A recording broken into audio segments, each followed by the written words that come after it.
Hello there. Welcome to DIY The Art of Wood. I'm Dr. Fix-It. And today we're going to talk about everybody's favorite topic, safety! But seriously folks, safety is really important when you're working in a shop environment like this. It recently occurred to me that some of you out there may be first-time woodworkers building your very first projects and may not have had the benefit of having on-the-job training in shop safety. And since I am here on this channel showing you how to use these, well, let's face it, they are dangerous tools, I thought a visit from good old Dr. Fix-It every once in a while might be a good idea. Just to be sure you're being safe, and if the worst should happen, that you'll be prepared and you'll know what to do. And today, we're going to talk about an often overlooked tool set that every woodworker should have in their shop, and that's a really good first aid kit.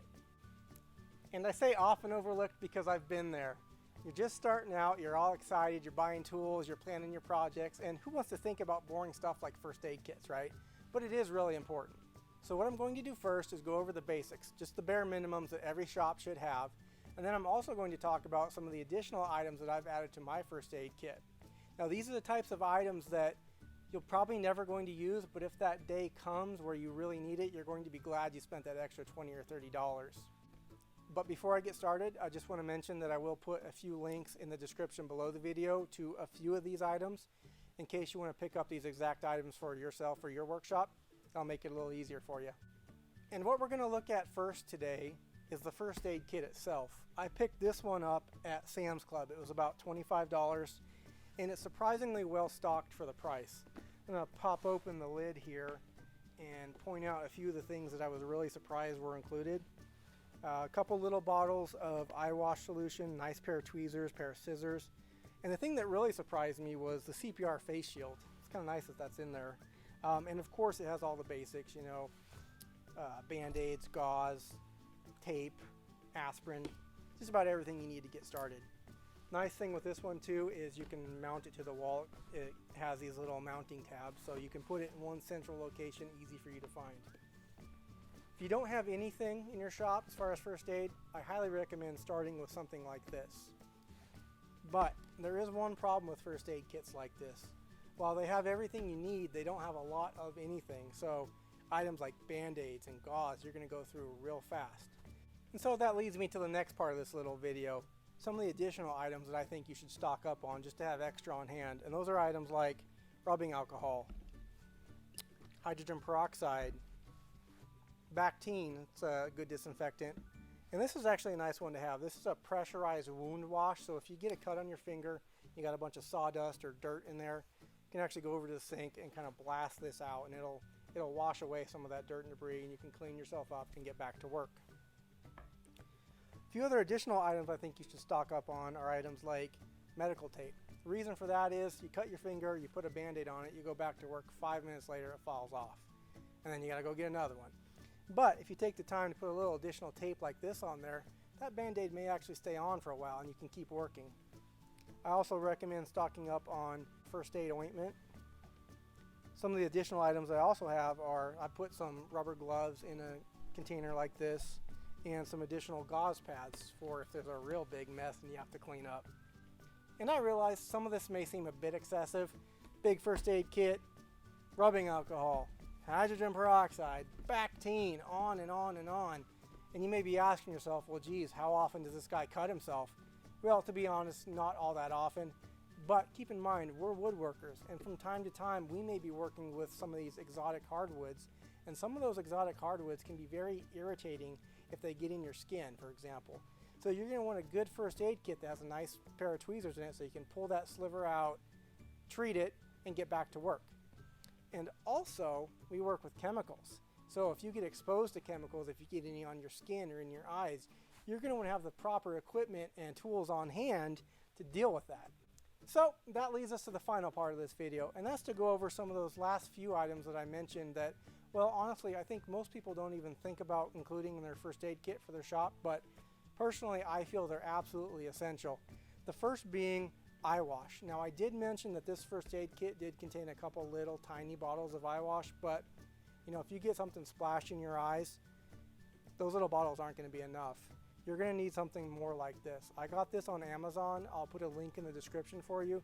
This one's kind of nice because it comes with this tray that you can mount to the wall. And that's an important part too. You want to put this stuff in a place you can get to quickly and easily, especially the Eyewash, because if you get something splashed in your eyes, you're not going to be able to see where you're going. You're going to have to feel around for this. So keep that in mind. And so that leads us to the final item on our list, and it's a little item I like to call the tourniquet. Now this is one of those items, like I mentioned earlier, that if you do buy it, you buy it hoping you'll never have to use it, but if you have to use it, you're going to be glad you bought it. I'll get this out of the way here so we can take a closer look at it.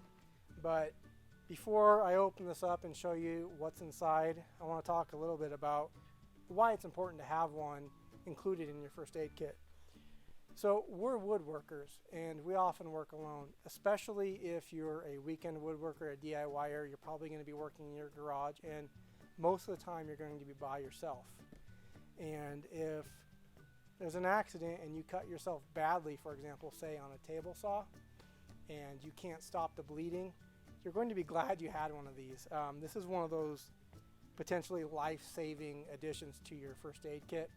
I know for me personally, my shop is about a 20-minute drive to the local hospital. So if I was to cut myself on the table saw or the bandsaw or something like that, and I couldn't stop the bleeding, I might be in trouble by the time I get to the hospital. So it's really important to have one of these on hand and have it in a place where you can get to it quickly. So let's open this up. Wait, actually, you know what? Before I show you what's in here, one other item that you're going to want to have on hand at all times when you're working is a phone.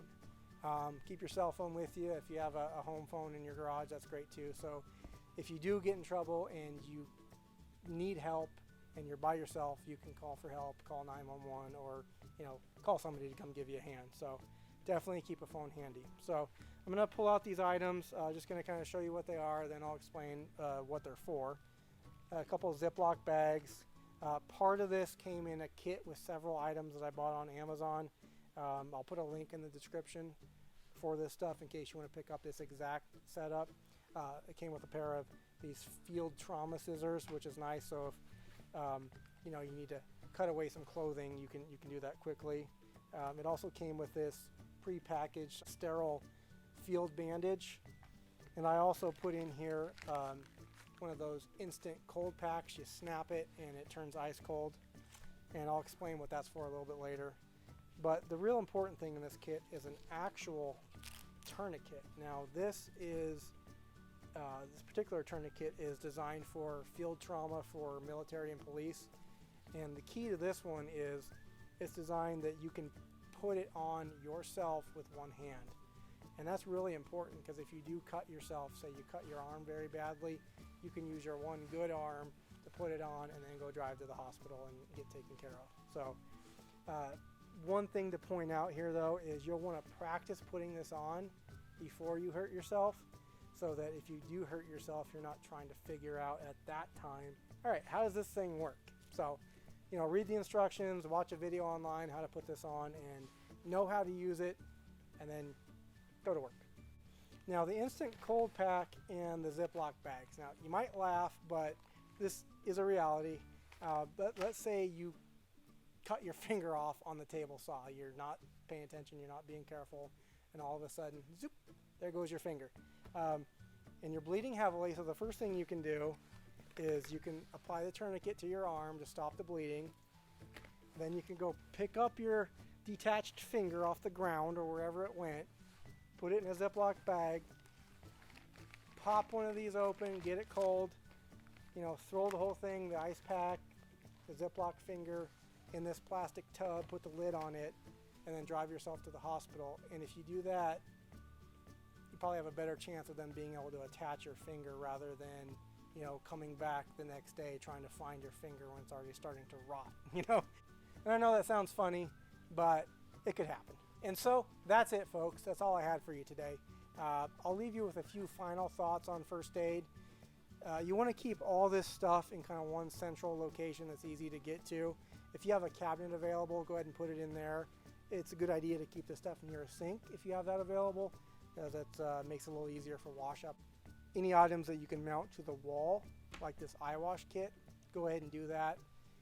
And the reason for that is when you're hurt or you're bleeding or you can't see because you have something in your eyes, that is not the time to be fumbling around trying to find this stuff. Have it all in one spot, easy to get to. There is one other thing that I wanted to mention about the Eyewash kit that I didn't mention earlier. There is another option out there.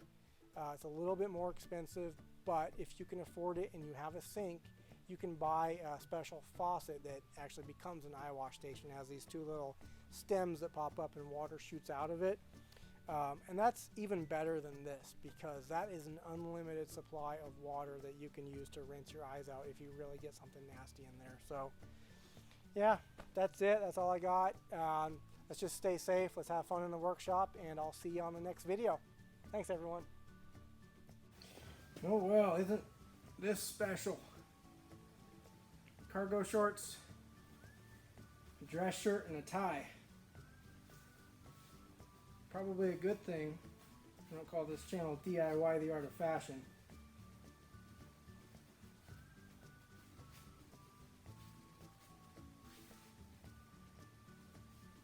I don't know. Maybe it'll catch on. You know, kind of that Angus Young look. Look, Ma, I'm ready for the prom.